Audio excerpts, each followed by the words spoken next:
aqui o meu voto. Eu faço aqui algumas considerações, senhor presidente, com relação a até jurisprudências anteriores, a matéria que já foi, inclusive, debatida em cursos superiores com o entendimento já consolidado. Então, eu me exponho da seguinte forma: pelo exposto em todas o que foi analisado, não resta dúvida, o agente político detentor de mandato eletivo pode receber o 13º salário / subsídio, pois é um direito social deferido a todos os trabalhadores e servidores. Tratar a matéria de forma diversa é desigualar com fatores abstrato e legítimo, pois os trabalhadores e servidores recebem 13º salário, inclusive os membros do Superior Tribunal Federal, que são considerados membros do poder. Diante de tudo isso, voto no sentido de conhecer a consulta ante a legitimidade da parte consulente para não respondê-la nos termos infra. A. Pela possibilidade de pagamento do 13º salário / subsídio aos agentes políticos detentores de mandato eletivo, respeitadas as seguintes considerações. 1A.1. A edição de lei específica de iniciativa da Câmara Municipal, que deverá ser aprovada na legislatura anterior para produzir efeitos na legislatura subsequente. A.2. Sejam respeitados os limites constitucionais referentes ao total de despesa do Poder Legislativo Municipal e subsídio dos vereadores, consoante o artigo 29, 6º, 7º e artigo 29A, o caput do artigo 29A, parágrafo 1º da Constituição Federal. Assim como voto, senhor presidente. Em discussão, o processo relatado pelo conselheiro Fernando. Em votação, conselheiro Rodrigo. Com o relator. Conselheira Raquel. Com o relator. Conselheiro Alberto. Com o relator, senhor presidente. Conselheira Cleide. Acompanho o relator, presidente. Aprovado. Senhor presidente, para essa sessão eu tinha apenas esse processo pautado. Queria só alertar a dona Lúcia do plenário que fica já a partir dessa consulta, a página que a gente tem de consulta lá no sistema, que a comissão do plenário veja designar uma pessoa para que todas essas consultas, coisas que foram aprovadas pelo pleno, ela seja lançada naquele sistema para ficar aberto a quem quiser fazer consulta daí para frente, já que a gente tem essa pergunta já respondida. Tá? Desculpa, conselheiro Fernando, não tem pauta. Conselheira Maria Cleide. Eu não tenho processos pautados para hoje, conselheiro presidente. Conselheiro Rodrigo. Senhor presidente, senhores relatores, senhores conselheiros, senhor presidente, senhor membro do Ministério Público, senhoras conselheiras, trago para relatar, senhor presidente, processo TC 10.959/2016, com a consulta formulada pela senhora Rosângela Maria de Almeida Fernandes Wiesorminska. Quero ver se eu falar agora. Faz aí, então fala para mim. Wiesorminska, na condição de secretária de Estado de Saúde de Alagoas, no exercício 2016, autuada em 9 de janeiro de 2017, nos seguintes termos, abrem-se aspas. O que nos preocupa é o fato de que não raras vezes é divulgado na imprensa local que os servidores daquele hospital estariam em greve por atrasos salariais. Além do mais, diversos grupos médicos prestadores de serviço do hospital compareceram na sede da Secretaria de Estado de Saúde informando que estão sem receber seus honorários há mais de 10 meses. O hospital, no caso, é o Hospital do Açúcar, né? Antigo Hospital do Açúcar. E conclui a consulente, abrem-se aspas, assim, pela grande preocupação que nos outorga, encaminhamos esse documento oficial pedindo vênia para solicitar um posicionamento deste egrégio Tribunal de Contas sobre a necessidade de adoção de alguma medida administrativa ou mesmo no âmbito deste órgão de contas justificando-se pelo fundamento de que o nosocômio receber recursos do Tesouro Estadual para prestar um serviço de saúde à população alagoana, fecham-se aspas, SIC. Remetidos os autos ao gabinete dos auditores, foi emitido parecer de número 105/2018 da auditoria, por meio do qual pontua que, abrem-se aspas, a presente consulta, por se tratar de caso concreto, não preenche os requisitos contidos no artigo 6º, inciso 10, do regimento interno desta Corte de Contas, porém, na visão deste conselheiro substituto, a mesma se reveste de tema de grande relevância para o Estado e para a população, uma vez que está ligado à saúde através da assistência pelo Sistema Único de Saúde, consequentemente ligado ao princípio do interesse público. Por essa razão, sugerimos a esta Corte de Contas, através do conselheiro relator, a realização da conversão deste procedimento. Fecham-se aspas. Mediante parecer de número 1825/2016, o Ministério Público de Contas se manifestou, abrem-se aspas, novamente, que a demanda trazida à apreciação, sem espaço para dúvidas, se caracteriza como um caso concreto, uma vez que a consulente questiona quais medidas administrativas deveriam ser adotadas para contornar a problemática, quando essas devem ser informadas pelo órgão encarregado da consultoria jurídica do Estado, fecham-se aspas.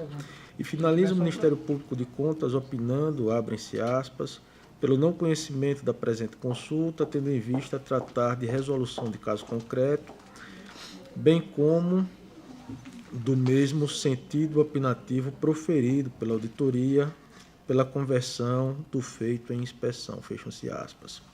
Os autos foram recebidos neste gabinete em 3 de dezembro, aqui está 2019, acredito que de 2018. Este é o relatório, senhor presidente. Doutor Gustavo. Senhor presidente, o Ministério Público reitera o parecer proferido nos autos e opina pelo não conhecimento da consulta, uma vez que se trata de caso concreto. Na verdade, a então secretária de Saúde deveria ter feito essa indagação à Procuradoria-Geral do Estado. Senhor presidente, de uma forma bem resumida, o voto que eu estou trazendo é nesse sentido de que essa assessoria deveria ser prestada pela Procuradoria-Geral do Estado, razão pela qual eu estou negando conhecimento à consulta, determinando o arquivamento do feito. É como eu estou trazendo meu voto, senhor presidente. Em discussão, processo relatado pelo conselheiro Rodrigo. Em votação. Conselheira Raquel. Conselheiro Alberto. Conselheira Cleide. Conselheiro Fernando. Aprovado.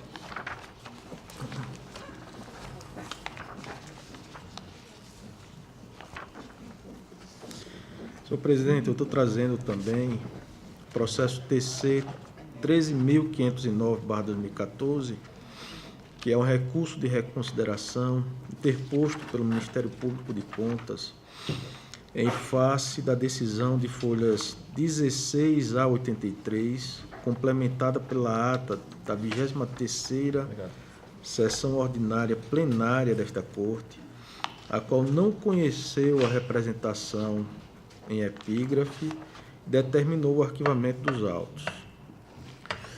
O Ministério Público de Contas, originalmente, propôs representação em face do então prefeito de Monterópolis, senhor Elmo Antônio Medeiros, em razão de inadimplemento do contrato de fornecimento de energia firmado com a empresa Eletrobras Distribuição Alagoas S.A.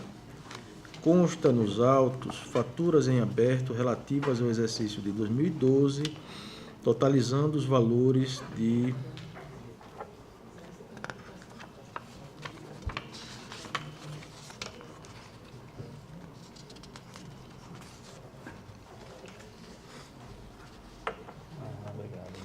aqui, senhor presidente, não tem o valor do principal, mas tem o valor dos juros, que seriam de R$ 1.758, e da multa contratual no valor de R$ 856, dispêndios estes arcados pelo erário municipal. Presente os pressupostos legais de admissibilidade da representação, o processo foi relatado pelo excelentíssimo senhor conselheiro substituto, Sérgio Ricardo Maciel, o qual apresentou seu voto pela admissibilidade da representação. No entanto, o relator restou vencido pelo voto da conselheira Rosa Maria Ribeiro de Albuquerque, que apresentou seu voto pelo não conhecimento da mesma, determinando o arquivamento do feito, sob a alegação de que o Tribunal de Contas não seria, abrem-se aspas, o órgão competente para processar e julgar, mesmo sob a forma de representação, eventuais interesses que digam respeito ao pagamento de obrigações, principalmente convencionais, notadamente aquelas cujas atividades e serviços podem vir a ser discutidas judicialmente. O Ministério Público de Contas, por meio do despacho da Primeira Procuradoria de Contas, de número 131/2016, requisitou que fossem juntadas aos autos cópia das notas taquigráficas e do acórdão contendo a decisão definitiva, ambos ausentes nos autos.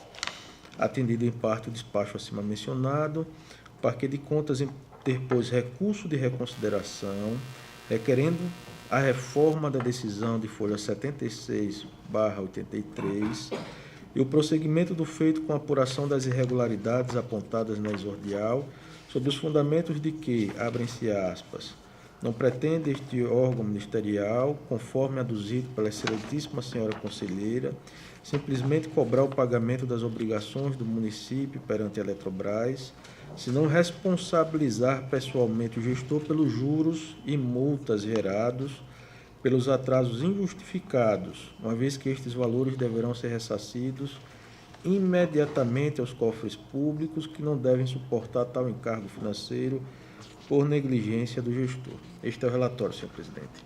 Doutor Gustavo. Senhor presidente, o Ministério Público reitera o recurso de reconsideração interposto nos autos, e o objeto desse recurso não é, como salientou o relatório do conselheiro Rodrigo, cobrança de débito da Eletrobras. A Eletrobras tem meios suficientes para, pode até suspender o fornecimento, desde que não seja do hospital público, mas pode suspender da prefeitura. No entanto, esse ato do prefeito que deixa de pagar o débito, ele é um ato que, em tese, pode ser enquadrado como ato de improbidade administrativa, porque desobedeceu a lei do orçamento. No orçamento, quando é aprovado, está lá consignado o valor que será gasto com esse serviço essencial.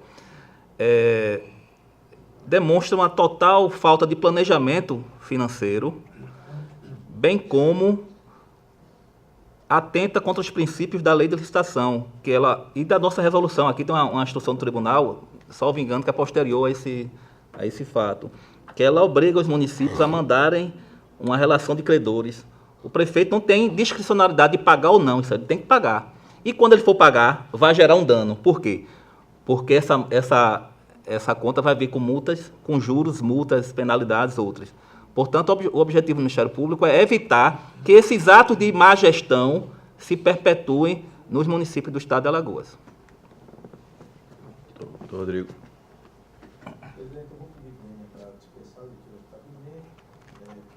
Preenchidos os requisitos de admissibilidade do recurso. Inicialmente, eu abri um capítulo no voto da preliminar de nulidade do acordo, pela justamente ausência do acordo. Nós tínhamos o voto do conselheiro relator, Sérgio Maciel, e tivemos uma divergência aberta pela conselheira Rosa, que estava no exercício da presidência, e essa divergência, em razão da composição do plenário na época, foi vencedora. A divergência inaugurada pela conselheira Rosa. E o voto do conselheiro Sérgio Maciel ficou vencido. E nós temos nos autos apenas os 2 votos, sem a identificação inicialmente de quem teria sido o voto vencedor. O Ministério Público de Contas, por meio de um despacho, solicitou que fosse juntado aos autos as notas taquigráficas, assim como o acordo, o despacho do Dr. Ricardo Schneider. E esse despacho foi atendido em parte com a juntada da ata da sessão, que nos possibilitava visualizar o voto que saiu vencedor, que foi justamente o voto divergente. Então, nós estamos trazendo inicialmente pela nulidade desse julgamento, em razão da ausência de um acórdão, não é? Um acórdão produzido, tem o voto do relator, mas nós não temos o acórdão, que é que sintetiza o julgamento colegiado do tribunal. E estamos trazendo também pela reforma da decisão, né? Pela substituição da decisão anterior por uma nova, no sentido de acolher a representação e dar o prosseguimento. De forma sucinta, é esse o voto que eu estou trazendo. Caso Vossas Excelências assim desejem, eu posso fazer a leitura do acórdão, do voto, perdão, na íntegra, né? Mas eu estou trazendo o voto no sentido de acolher a pretensão recursal interposta pelo Ministério Público de Contas, admitindo a representação e dando prosseguimento ao processo de representação. Em discussão. Senhor presidente, Conselheira só me veio aqui a dúvida, e aí eu levanto aqui, passo a bola aí para o Ministério Público como fiscal da lei, se a rigor esse acórdão, a ausência do acórdão, ele anula o julgamento, ou ele teria que ser suprido, ele poderia ser suprido a posteriori? Existe a ata, existem as notas taquigráficas, existem os 2 votos, não seria o caso de ser suprido, mesmo que a posteriori esse acórdão? A ausência do acórdão, ele anula o julgamento que houve? Se o Ministério Público quiser se manifestar, eu posso Raquel, também... eu entendo que a ausência de acordo torna o acordo não existente, né? É pior que nulidade. Sim, mas Então, o julgamento ele existiu. E Sim, ele ele existiu, real, mas não assim. teve, não foi consubstanciado um documento idôneo. Então, Então, se não foi, então não existe nem recurso. Nem o recurso ele poderia existir. não, veja, Porque assim, o recurso ele é em cima de um acordo. O acordo não existe, o a gente recurso é teve em cima da notícia decisão. do acórdão, alguns trechos do voto da conselheira Rosa, e que teria sido vencedor. Com base nisso é que interpusemos o recurso. Isso. Mas, como eu não tenho acesso aos autos, porque já foi... Eu não sei nem se o acordo está nos autos. Se ele não está nos autos, ele é um não acórdão, né? Não, eu entendo. Eu já entendi que o acordo ele não existe. A minha questão é, o julgamento ele existiu, ele foi público, existe na ata, ele existe. A minha questão é, inclusive o recurso, ele foi em cima, não do acordo, foi em cima da decisão. A minha questão ela é formal, porque de fato o mérito da questão eu acompanho, não vai ter diferença. Só uma coisa que eu levantei, porque como continua existindo o julgamento do processo, ele foi julgado, o julgamento existiu e está comprovado na ata, se a ausência do acordo ela anula a existência desse julgamento ou se ela seria suprida por outros meios. Deixa eu evoluindo um pouco. Houve o julgamento. Houve um julgamento, muito embora não tenha havido acordo, e a gente está combatendo justamente esse julgamento, pelos argumentos que estão lá na peça. Na Certo. verdade, Então, continua existindo o deixa eu julgamento e vai passar a ser o recurso, e não a representação inicial. Na verdade, na verdade, o que eu estou entendendo é que foi aceito, vamos dizer, a decisão do julgamento, ou seja, pelo voto, o voto contrário, não foi feito o acordo, mas o Ministério Público ele não está no papel acordo, mas ele está acordando em cima, está solicitando o recurso em cima da decisão. A decisão está mantida, porque se você está querendo desfazer a decisão que foi aprovada, ela está mantida. Simplesmente ela não foi produzido, vamos dizer assim, a publicação, o fato efetivo da publicação. A publicação é que faltou. O acordo. Provavelmente, acho que até a publicação existiu. Não, senão tem um acordo. Não existiu a publicação? Houve publicação do voto Do vencedor. voto Do voto, mas não tem o... Então, a meu ver, assim, é uma formalidade importante, mas assim, eu não sei se ela desfaz. Se seria o caso de anular o fato, entendeu? A minha questão é essa, de cunho bem jurídico, bem específico. Dessa discussão, só para também Senhor Fernando. criar o fato, quer dizer, uma dúvida, inclusive, que me ocorreu quando o conselheiro relator, nesse momento, faz a observação de que o voto divergente trazido pela conselheira Rosa teria sido no exercício da presidência dela. Ela estava... Isso é muito, muito estranho, porque geralmente o presidente nem se manifesta dessa. Ela estava exercendo a presidência, o presidente era o conselheiro Otávio, na época, foi em 2016, estava no exercício da presidência, essa informação não precisaria nem constar no voto, né? E ela pediu para a conselheira decana, no caso a Maria Cleide, substituí-la no exercício da presidência da sessão, para poder relatar. Tá, tudo bem. Uma outra coisa que eu vejo é o seguinte, independente dessa formalidade, que é importante deixar registrada até para nós de alguns possíveis coisas, esse tribunal tem se manifestado recentemente na linha da admissão, de admitir essas denúncias da companhia energética com relação exclusivamente de verificar os ônus, quer dizer, os pagamentos, os acessórios dessa dívida, os encargos, para verificar exatamente em que situação. Nisso eu me curvei a essa coisa, porque nós tinha uma adoção de um princípio de nós não estarmos advogando para uma companhia de distribuição de energia, essa coisa que foi parcialmente superada. Mas também, senhor presidente, verificar esses contratos, esses pagamentos, até mesmo para saber a situação em que isso aconteceu. Porque se de repente tem um débito histórico, tem um débito monumental de fornecimento de energia em muitos municípios que ultrapassam governos. É preciso pontuar isso.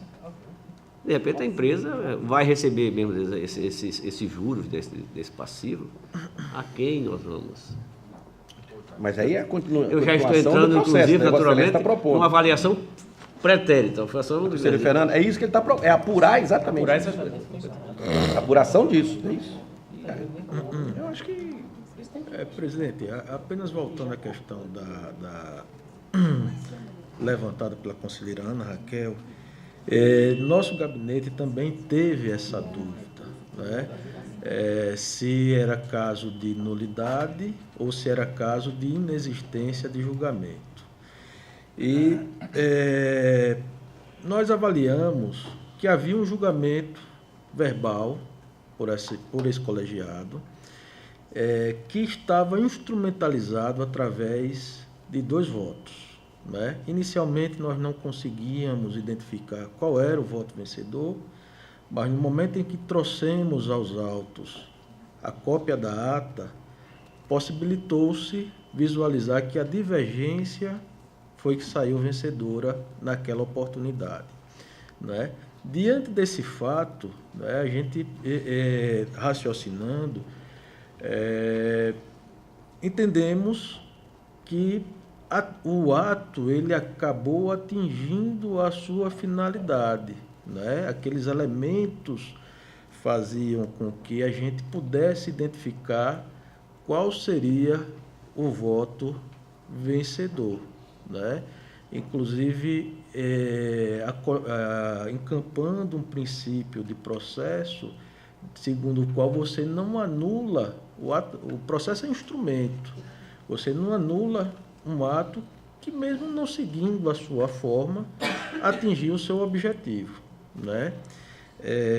Então, a partir desse momento, nós entendemos que se tratava de um caso de nulidade, que poderia ser sanada, né? Poderia ser sanada diante desses elementos que foram trazidos aos autos, e, a partir daí, entendemos que não se tratava de inexistência de acordo. Seria inexistência se não tivesse nenhuma dessas peças nos autos, né? E geraria, inclusive, a incongruência que a própria Raquel colocou de que recurso contra que, se não existe nada, nenhum elemento jurídico, nenhum ato jurídico nos autos, então o recurso também não seria cabível, porque não teríamos do que recorrer, né? Então, só para explicar mais ou menos como foi o raciocínio que nós adotamos no gabinete para conhecer do recurso e dar provimento ao mesmo. Eu entendo o seguinte, que qualquer uma da nossa decisão para dar prosseguimento ao processo, que é a finalidade, ele com um acordo ou sem um acordo, o que ficar decidido aqui vai ser ou pelo arquivamento ou pelo prosseguimento. Isso. Entendeu? Agora, aí vai discutir. Eu acho que não vai atingir em nada a decisão daqui. Entendeu? Se tivesse um acordo, a decisão daqui seria a mesma, porque o recurso iria existir em cima do acordo. Mas eu acho que Era a essas mesma questões coisa. são super importantes a gente discutir, por exemplo, podia não ter recurso do Ministério Público de Contas e podia ter simplesmente acontecido o equívoco, o erro de ter sido relatado um processo e não existir acordo, ter sido só publicado, que eu acho até que deve ter acontecido outras vezes aqui no tribunal, no sentido de quem foi o voto divergente simplesmente publicar o voto, né? Deve ter acontecido outras vezes. E, assim, é importante ver a consequência jurídica disso, porque qualquer interessado pode pedir a nulidade de um julgamento desse. Então, se a gente entender, de fato, que é nulo, a gente tem que estabelecer o cuidado de quem for voto divergente produzir esse obrigatoriamente. acordo, deixar claramente. Isso a gente pode decidir, Isso. concordo, porque aí fica obrigatório. Quem for o voto vencedor divergente, ele vai ter que produzir o acordo. Claro. Entendeu? Eu acho que isso aí é bom colocar, porque... Isso é regra, a gente faz. Mas fugiu esse e fugiu, né? Não precisamos definir isso, não, porque isso é um... Isso já é a regra normal. É a regra. Fugiu. Agora, eventualmente há um equívoco, um processo, que foi um voto divergente verbal, que foi vitorioso e não consta o acordo desse voto, eu acho que isso pode ser até uma exceção. Mas é uma exceção. Uma exceção, porque colocar isso como regra, portanto... Aí tendo entendido e até acolhendo aí esse posicionamento da nulidade dos argumentos jurídicos apresentados pelo conselheiro Rodrigo, a minha questão vem a seguir. A preliminar, ela é anterior à análise do cabimento ou não do recurso? Não. Eu tenho um cabimento... Primeiro foi acolhido o recurso para depois ser entendido nulo o julgamento. Recurso, exato. Okay. Então, eu acho que ficou claro aí. Acho que a gente já tem se posicionado. Terminar a discussão e votação. Conselheira Raquel. Acompanho o relator, presidente. Roberto, conselheiro Roberto. Senhor presidente, eu terei que me abster. Por quê? Explicando por quê. Porque aqui, de acordo com a última decisão do Pleno, inclusive, sobre aquela questão se quem adiantasse o voto e depois fosse substituído, podia ou não alterar, ficou aquilo ali. Mas antes mesmo disso, eu sempre mantive o voto de quem eu substituía. Para mim, para uma questão lógica, até de segurança jurídica. Então, como eu votando agora estaria, né, é um outro processo, eu sei, mas é um processo em que eu vou alterar ou não a decisão de uma conselheira anterior. Então, por isso, estou explicando que eu me abstenho por esse motivo. Conselheira Leides. Eu vou acompanhar o relator. Conselheiro Fernando. Sei que é o processo, mas... Aprovado, conselheiro.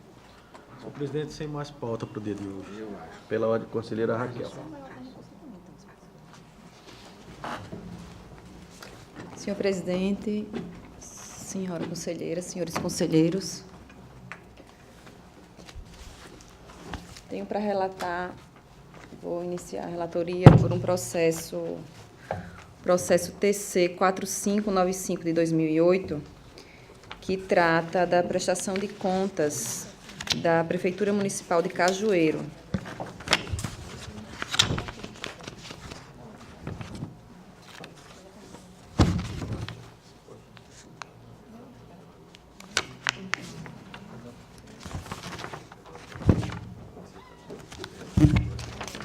Trata-se da prestação de contas de governo do senhor Antônio Palmeri Melo Neto, prefeito do município de Cajueiro, durante o exercício financeiro de 2007, protocolada no tribunal sob ofício número 90 de 2008, datada de 24 de abril de 2008, em cumprimento à resolução normativa TCAL número 2 de 2003. Os autos foram remetidos à Diretoria de Fiscalização da Administração Financeira e Orçamentária dos Municípios, da Lavra, que, após análise, concluiu pela emissão de parecer prévio favorável à sua aprovação. O gabinete do relator originário, o conselheiro Otávio Lessa, analisou o processo e constatou a necessidade do envio da lei orçamentária anual, que estava ausente nos autos. Desta forma, remeteu ao responsável por meio do ofício número 24 de 2011, datado de 26 de agosto de 2011, solicitação para que a LOA do exercício financeiro de 2007 fosse enviada a este tribunal no prazo de 15 dias da notificação. Diante da inércia do gestor, o relator reiterou a solicitação através do ofício número 30 de 2011, fixando novo prazo de 15 dias para que fossem adotadas as providências no sentido de enviar o documento diligenciado. Posteriormente, em 26 de outubro de 2011, o prefeito, em epígrafe, submeteu a esta Corte de Contas, através do ofício número 107 de 2011, cópia da LOA do exercício 2007, através do processo TC 4595-2008. Por conseguinte, o conselheiro Otávio Lessa notou a ausência da lei que autorizou a abertura de crédito especial e dos extratos bancários de algumas contas que não haviam sido enviados junto ao balanço geral e os solicitou ao gestor por meio do ofício número 1 de 2012, fixando novamente prazo de 15 dias para o envio. E o gestor, mais uma vez, se manteve inerte. Posteriormente, após o surgimento de novos fatos, o então relator exarou decisão monocrática solicitando os mesmos documentos já requisitados, acrescentando ao rol dos documentos a Lei de Diretrizes Orçamentárias para o exercício 2007 e os anexos 10 e 16 do relatório resumido de execução orçamentária do 6º bimestre, concedendo mais uma vez o prazo de 15 dias.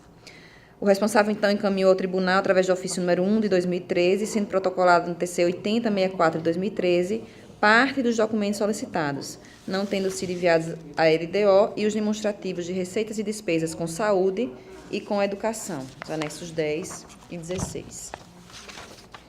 Recepcionados neste gabinete, os autos foram analisados e foi elaborada a decisão monocrática número 3 de 2019, que apontou as seguintes irregularidades: a não aplicação do limite mínimo de 25% das receitas provenientes de impostos e transferências de impostos em despesas com manutenção e desenvolvimento do ensino básico, descumprindo o determinado no artigo 212 da Constituição Federal, sendo aplicado apenas o equivalente a 14,41% daquela receita base. A aplicação de apenas 14,61% das receitas provenientes de impostos e transferências de impostos em despesas com ações e serviços públicos de saúde, descumprindo o limite mínimo também exigido no artigo 198 da Constituição Federal, combinado com o artigo 77, inciso 3º da DCT. Descumprimento do limite máximo de 8%, estabelecido pelo artigo 29A, inciso 1 da Constituição Federal, de repasse do duodecimal à Câmara Municipal, tendo sido repassado o equivalente a 8,43% da base de cálculo, o que, em tese, configura, inclusive, crime de responsabilidade do prefeito. Abertura de crédito especial no valor de R$ 5.392.380, sem prévia autorização legal, descumprindo o artigo 167, inciso 5º da Constituição Federal, combinado com os artigos 42 e 43 caput da 4320. A ausência do relatório elaborado pelo órgão central do Sistema de Controle Interno do Poder Executivo, em desobediência ao disposto no artigo 31 da Constituição Federal, artigos 34, parágrafo 1º, combinado com o artigo 94 da Lei Orgânica, e 150, parágrafo 2º do nosso regimento interno.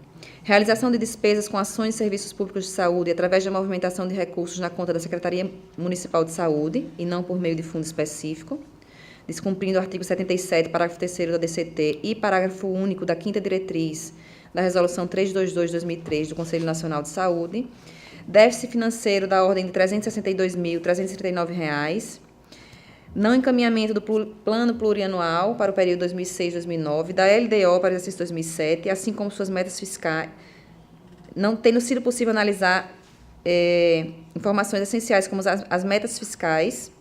O relatório resumido de execução orçamentária junto aos autos também não foi encaminhado, em descumprimento à resolução normativa TCE 2/2003. O não envio dos anexos 10, que é o demonstrativo das receitas e despesas com manutenção e desenvolvimento do ensino, e o 16, que é o demonstrativo com aplicação em ações e serviços públicos de saúde, junto aos réus. A autorização para abertura de créditos suplementares na LOA, não indicando qual a base se refere ao percentual autorizado. Enfim, ele cita que a autorização para abertura de créditos suplementares é de 10%, mas não diz 10% de quê. Desobediência ao princípio da exclusividade, estabelecido pelo artigo 175, parágrafo 8º da Constituição Federal, uma vez que verificou-se a autorização para a realização de remanejamentos, transposições e transferências orçamentárias na LOA, e não em lei, em outra lei específica. Realização de remanejamentos orçamentários, realocando recursos entre diversos órgãos, programas e categorias programáticas sem prévia autorização legislativa, descumprindo o artigo 167, inciso 6 da Constituição Federal. Uma cópia dessa decisão foi encaminhada ao gestor por meio do ofício 2 de 2019, com aviso de recebimento entregue no dia 7 de março de 2019, em que foi concedido o prazo de 15 dias para que ele apresentasse justificativas em relação às irregularidades apontadas. Conforme o despacho eletrônico da sessão de protocolo, o gestor se manteve inerte. Cabe ressaltar que a análise que segue está distrita aos documentos constantes e ao estado em que se encontram os autos, não eliminando a eventual fiscalização futura em virtude do surgimento de novos elementos aqui ausentes. Esse é o relatório, senhor presidente. Gustavo. Senhor presidente, esse processo não passou pelo MPC, mas fiz aqui algumas observações diante de algumas graves irregularidades na prestação de contas. Foi a não aplicação de 25% na educação, não aplicação do mínimo na saúde, o 1/10 transferido de forma superior, com valor superior ao permitido pela CF, créditos adicionais em desconformidade com a CF também, e o não encaminhamento da LDO PPA ao TC. Portanto, senhor presidente, o Ministério Público opina pela rejeição das contas, para que o tribunal emita um parecer prévio, rejeitando as contas do senhor Antônio Palmeri Melo Neto, ex-prefeito do município de Cajueiro, exercício 2007, né? 2007? Isso. Amanhã? Senhor presidente, como já relatado aqui, falado no relatório, o gestor ele não se manifestou a respeito de nenhuma irregularidade que nós verificamos nos autos, de forma que o parecer ele é longo, ele é bem extenso, e eu questiono aqui se Vossas Excelências querem que eu leia o relatório, ou se já passe para a decisão, ou se leia algum quesito específico, porque tudo que eu acabei de relatar, as irregularidades, elas foram o suporte para o meu voto. Então, não tem nada de novo, porque não houve defesa. E aí eu deixo aí para que Vossas Excelências... O Vi pode ir direto. Também, vai direto. Sem problema. Pronto. Qualquer dúvida, vai.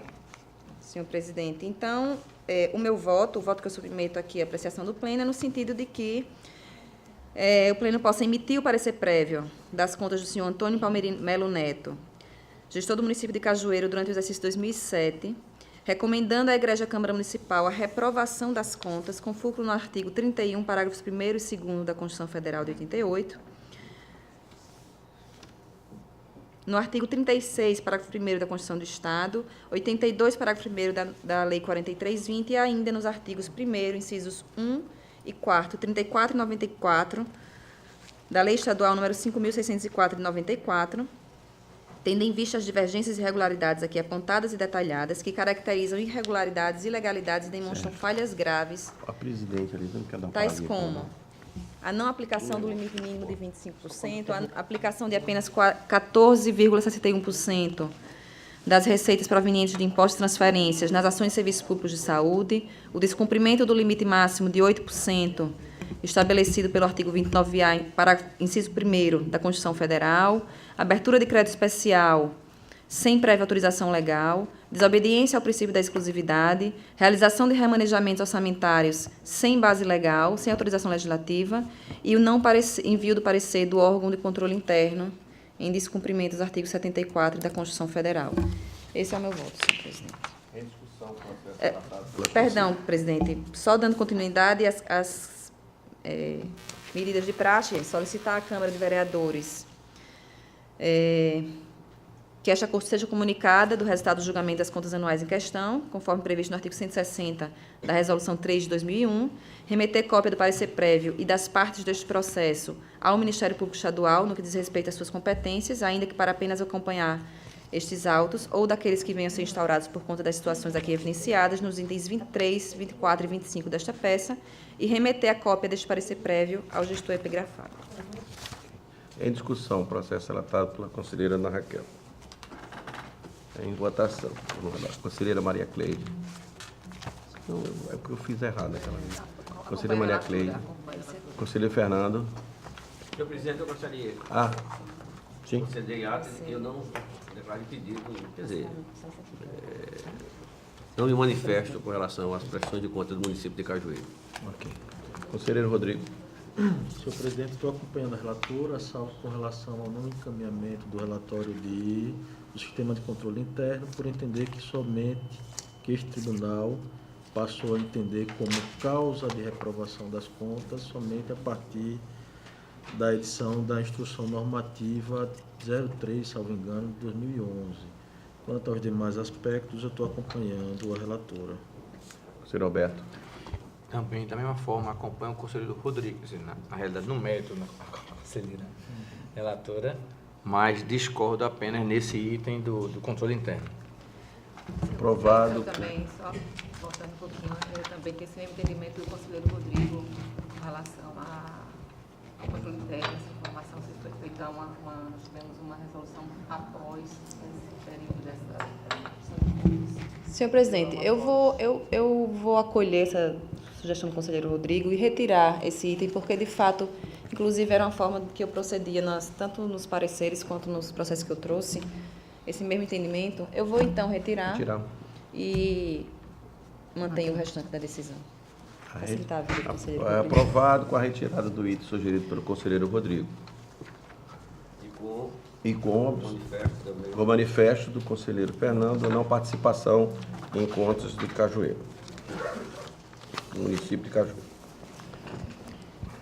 Tenho para relatar agora, senhor presidente, o processo TC 9703 de 2014, que trata de uma representação com pedido de medida cautelar, formulada pelo Ministério Público de Contas do Estado de Alagoas, que se prestou a noticiar irregularidades na realização do pregão presencial que originou o contrato celebrado entre o município de Jacuípe e a empresa LG Contabilidade Eireli. Originou-se a presente representação de expediente subscrito por diversos advogados alagoanos, que impulsionou a atuação do órgão ministerial através de procedimento ordinário PO número 36 de 2013. Nesse contexto, o parquet solicitou diversas informações para os municípios acerca das contratações de escritórios jurídicos e contábeis. Especificamente no caso em exame, foi constatada a existência de contrato de serviços de contabilidade celebrado entre o município de Jacuípe e a empresa LG Contabilidade Eireli, tendo por objeto a cessão do direito de uso, locação, de sistemas integrados de gestão pública nas áreas de contabilidade, tesouraria, planejamento institucional, almoxarifado, patrimônio público, gestão de processos, protocolo, folha de pagamento, tributos e previdência.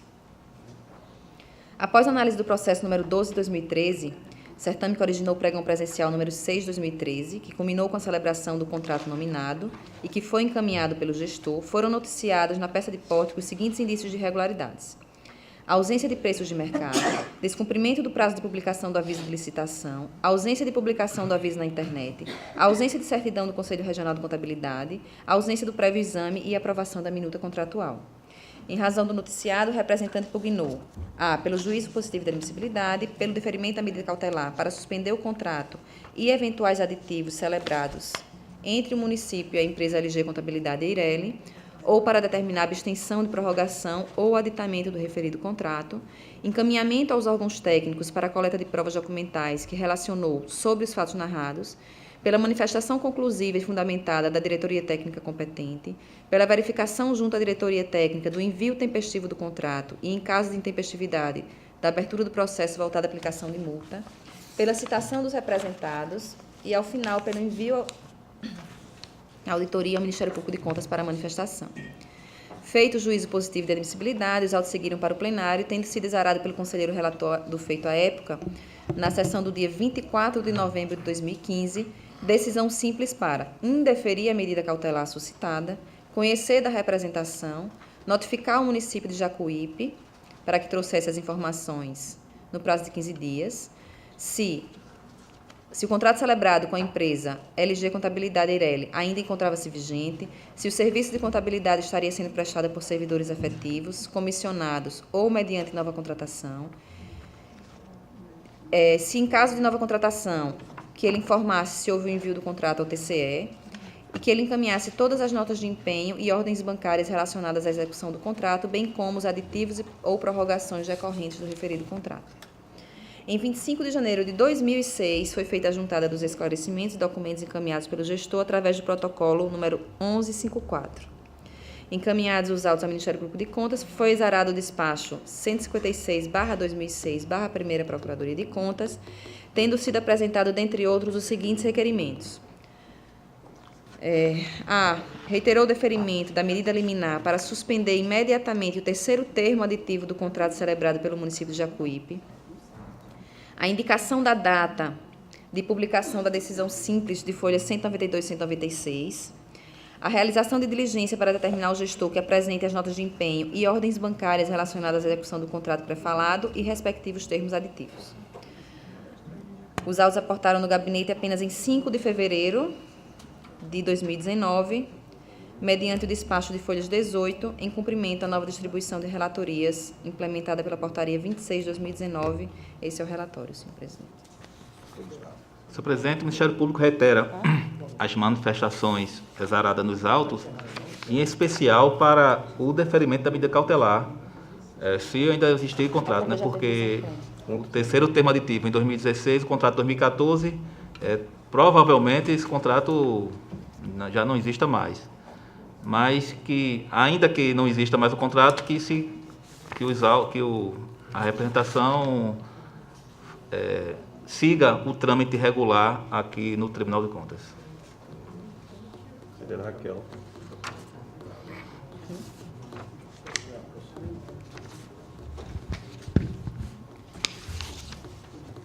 Eu vou, senhor presidente, mais uma vez, deixar de fazer a leitura com relação à competência, enfim.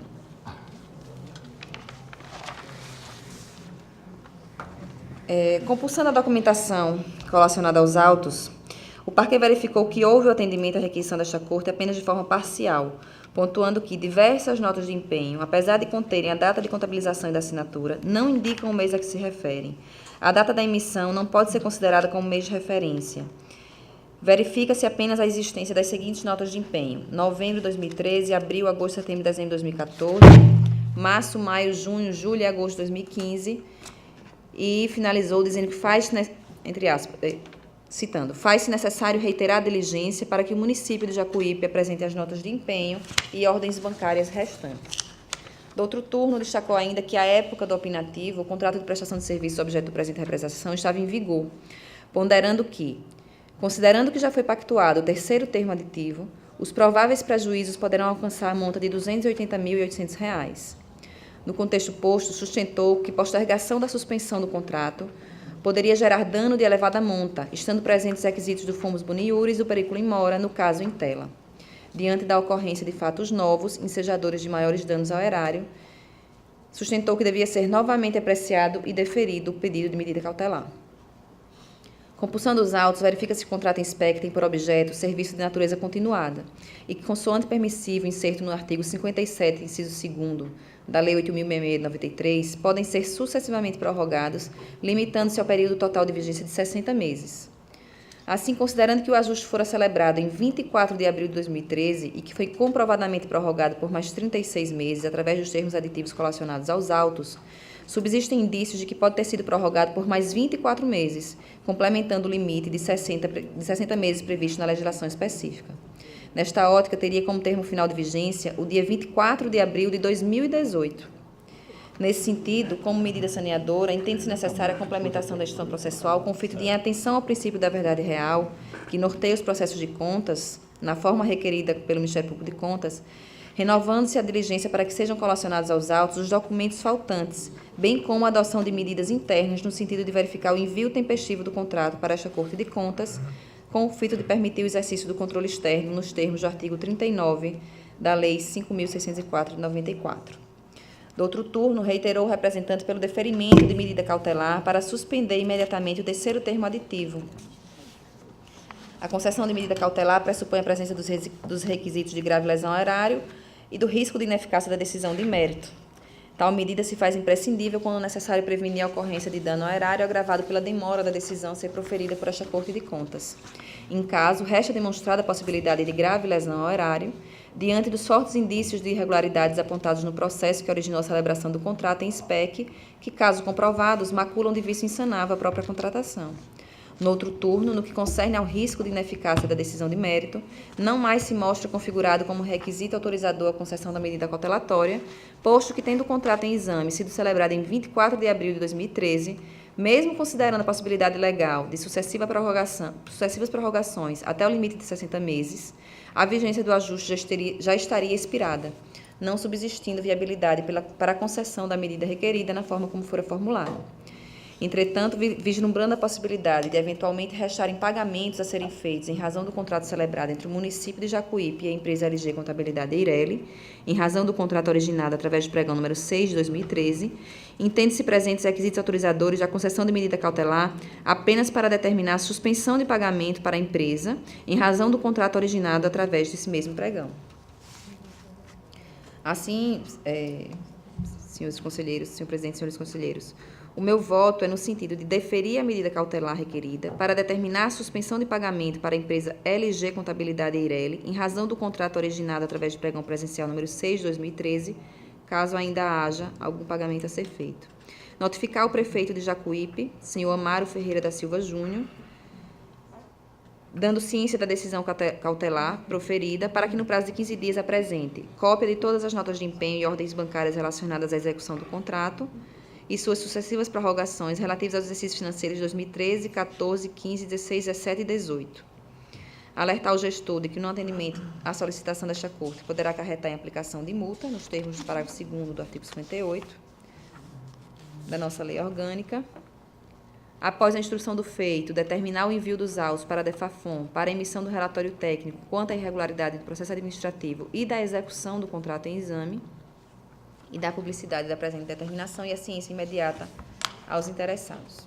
Esse é o voto, senhor presidente. Em discussão, o processo relatado pela conselheira da Raquel.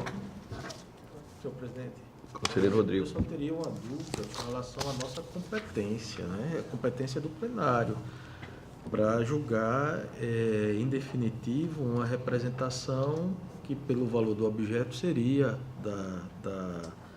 da alçada da Câmara. Eu questionei a conselheira Ana Raquel e ela mencionou que o juízo de admissibilidade, por ter sido realizado pelo plenário, ela entendia que a competência para julgamento também seria desse plenário.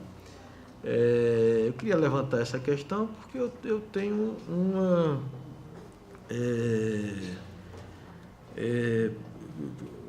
uma tendência a julgar no sentido da incompetência do plenário, visto que o nosso regimento interno define de forma clara a competência para julgar essas representações, cujo valor estão inseridos naquele valor de alçada, como sendo de competência da Câmara e não mais do plenário. Era essa a questão que eu queria colocar para que a gente pudesse refletir conjuntamente e, se for o caso, deliberar a respeito desse ponto também. Em discussão. Conselheira. Nesse caso, esse já veio a plenário, mesmo sendo da Câmara, ele passou pelo pleno, é isso, conselheira, a minha dúvida foi essa. Ele veio, a deliberação foi do pleno, né? Do pleno, mesmo sendo de competência, pelo que eu entendi do Rodrigo, de competência da Câmara. Esse processo ele já veio, já teve decisão, já foi admitida a representação e já teve... Já foi Já. Mas ele é de competência da Câmara ou... Na época em que ele foi trazido, Foi ele era da antes competência da da Câmara, foi alterado depois. Da Câmara do Pleno. Do pleno. Mas ele... E aí? Posso não deixar? Claro, por favor. Senhor presidente, só para enriquecer o debate, eu acho que assiste razão ao conselheiro Rodrigo Siqueira. As normas que definem competência, elas se aplicam imediatamente, salvo naqueles casos que já tenham havido julgamento. Portanto, a preocupação do conselheiro Rodrigo tem fundamento jurídico, de forma que o plenário seria incompetente, nesse momento, para apreciar qualquer decisão, para emitir qualquer decisão em relação ao processo em tela. Mesmo já aconteceu de ter vindo ao pleno? Sim, já teve houve a julgamento alteração aqui. da competência posterior, se aplica imediatamente, salvo se tem alguma ressalva, que eu acredito que não. Não, veja só, na minha visão, se encaminhado pela Câmara, vamos dizer que tenha sido pela Câmara, houvesse qualquer recurso, ele vai para o pleno, não é isso?